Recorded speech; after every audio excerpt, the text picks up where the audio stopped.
Jonathan Colton's was amazing.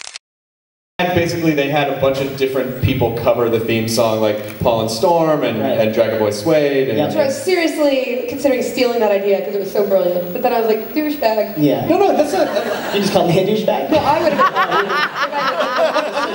been. Sorry, I was an enough sequitur douchebag.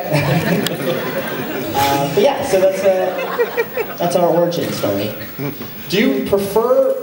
I mean, because you obviously both worked on television as well, and I know with TV, like the budgets are better than what you can get for web. But it just feels. I feel like you just have so much more freedom, with stuff that you. I think there's nothing more satisfying than seeing your creation in front of an audience and people appreciating it. I mean, it's I've done Community and Californication now on TV, like all. Did you have to have sex with David Duchovny? Because that's I did. on that show. But they weren't even filming. What? That's so weird. I see a camera here. I shut up and look at my hair. Backstory. He just had his iPhone out. This guy's a backstory. Yeah. Shouldn't talk about that? Hey, I had sex with David Duchovny. Can we look at so that's okay? A top shelf Duchovny. Top shelf Duchovny. Laying a steamer on his can.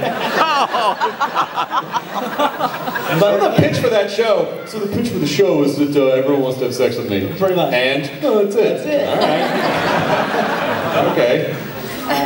Yeah, well, it's fun to do. It's fun, I guess, to be paid well. But then you just sit there in a trailer, and then they call you for like 5 hours, right. And they call you out to come out for 2 minutes. It's definitely less intellectual. Well, it's fun. It's viscerally engaging versus more intellectually engaging. Because you're not working on your own. You're not like making your own vision. You're just someone's just telling you where to stand and what to say. Yeah. I kind of feel like a puppet. It's actually creating a show. Yeah. It's way more stressful. Like, when you're on a set where you're like, okay, everybody move faster, do your lines right. And, as a producer, you're like, oh my God, my actor just cut his face. You just have like heart attacks. And as an actor, if I was just an actor on that, I'd be like, oh dude, he cut his face. Where's the crafty? I'll be my trailer. Are you in here? I'd be like, well, maybe I'll get the day off. I mean, you really don't care. You're not as invested in it, as an owner. And like it's like working for a big corporation versus like running your own business. Of course, it's more risky and the stakes are higher and you have less to work with. But ultimately, you own yourself and your property and your vision of it, and you just do whatever you can to do the best you can. To me, like when I'm directing or creating, I feel like if you sort of like mapped my brain, like the activity of my brain, it's like firing off on all cylinders. You know what I mean? Like you have to use every part of it. Especially the panic area. It's just like the playtime area. Right. You know what I mean? Like that would be the only thing that was like the sex.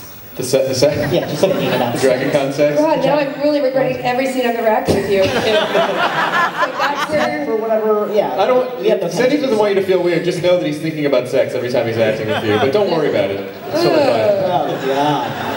But when you guys... Gross, I'm kissing my sister. Season 1. It was a kissing. It was not good. Our kissing scene was so awkward that we started talking in the middle of the kiss. And then we kept it. That's kind of funny. Like, this is much funnier. Yeah. It's so funny that you keep having these scenes where you make out with like really close friends that are like brothers, like Will Wheaton. That was just the same. I mean, it was like, oh God, it's so awkward now. I know your wife. And your sons. Yeah, it's just like, oh, okay. Because you guys did that at San Diego Comic-Con. You did like a sketch for Woodstock where you were fully like macked on each other. And well, that was fake. We didn't like actually. You have to touch you can always fake on stage. You just go, hey, you're kissing the side of my lips where there's none of that tissue. But I can see your face from backstage. Your face was not facing the audience. I can see you from backstage, and you were doing this.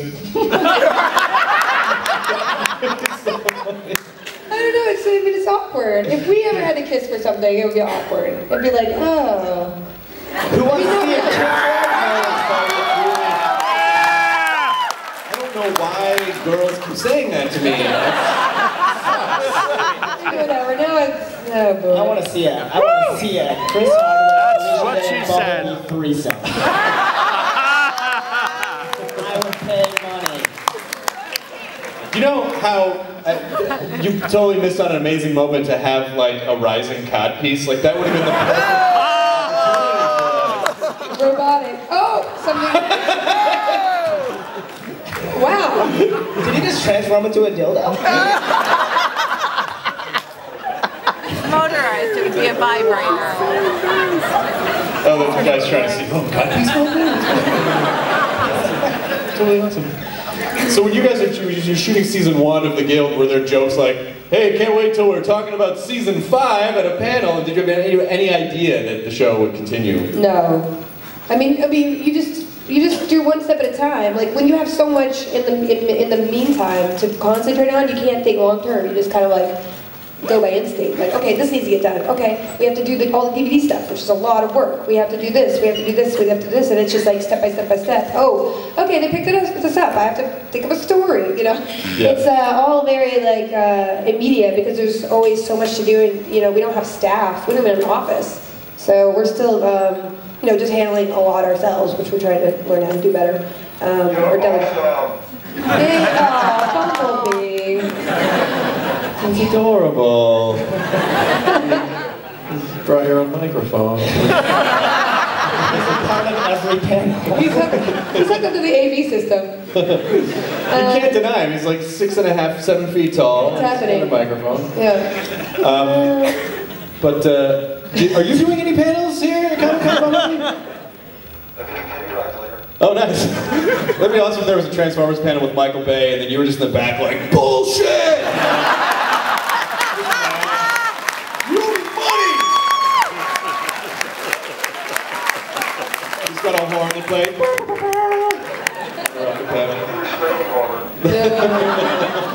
Oh, that's awesome. So what's next for you guys? Do you feel, are we going to see another season of The Guild? Are you thinking about it? You do I can tell you from experience that I know that for The Guild particularly, it's like, I know it's a group effort, but you shoulder pretty much everything. It's a lot. Kim, my producer as well, does a lot of logistical stuff, especially, but yeah, it's a lot to do, and I'm trying to learn how to kind of sort of delegate that, or just so I can have more time to make other things.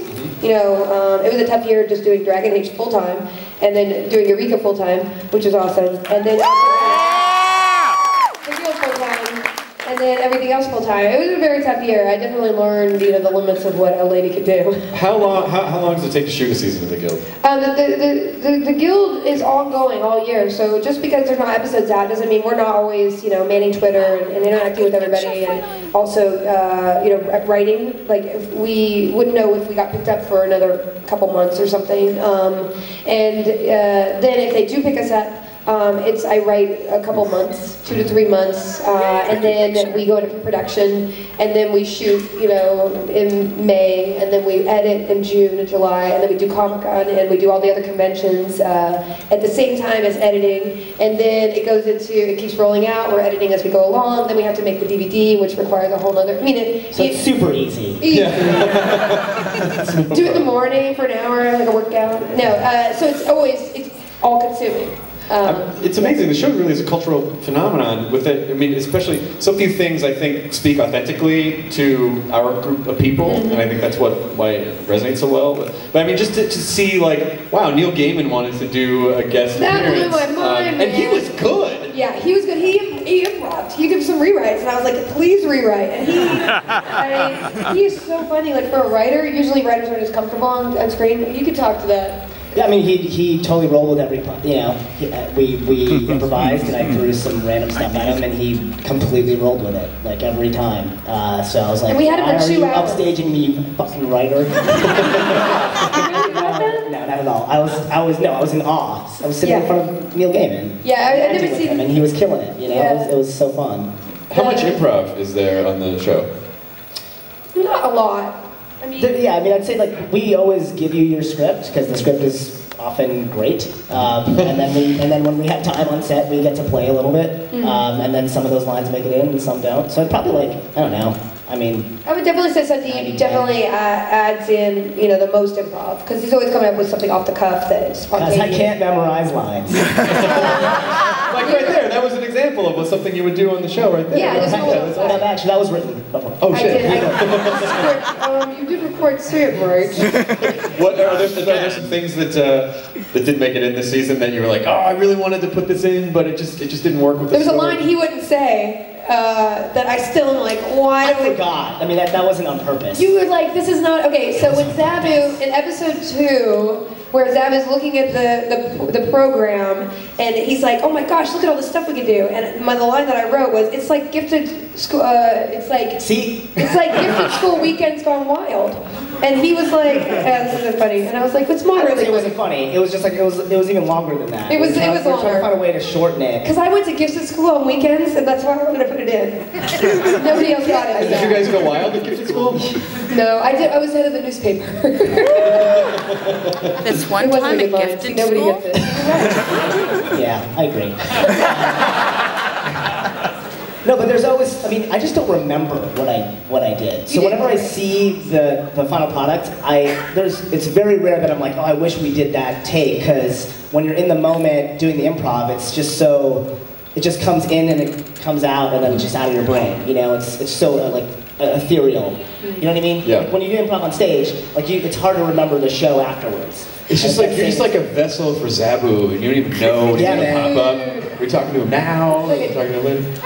You need a bottle. Have you been at any sort of function or event where someone came up to you and they're like, I really love the Guild, and you're like, holy crap, I can't believe that you know, so-and-so watches our show. Like, Wait, what? Raymond's people? Yeah, like people that just like Yeah, people you that... know, I was at the Streamy Awards, and Phil Lamar from Bad TV, Yep. you know, I walked Pinky by in the him and he was brain. like, you know, and I was like, oh, I think he's funny, I want to say hi to him. But then I was like too scared, and then he stopped me and was like, hey man, I love the Guild. I was like, you're pretty. I was like, oh, that's so cool that, I don't know, I just think he's a really funny dude, and since then we've become friends, and he's improv with me, with our group, and Yeah. A lot of the cameos this season were people I met at conventions, like Kevin Sorbo and Rick Fox were down there like next to us. You were in the movie. And like I was like, hey, what's up? And I've worked with Kevin, of course, but the fact that he actually watched my show surprised me, because I mean, I just, you know, I'm like, I guess maybe somebody will watch it if I just send them a million emails and maybe they'll block me, but I don't know. And Rick, you know, being a sportsman,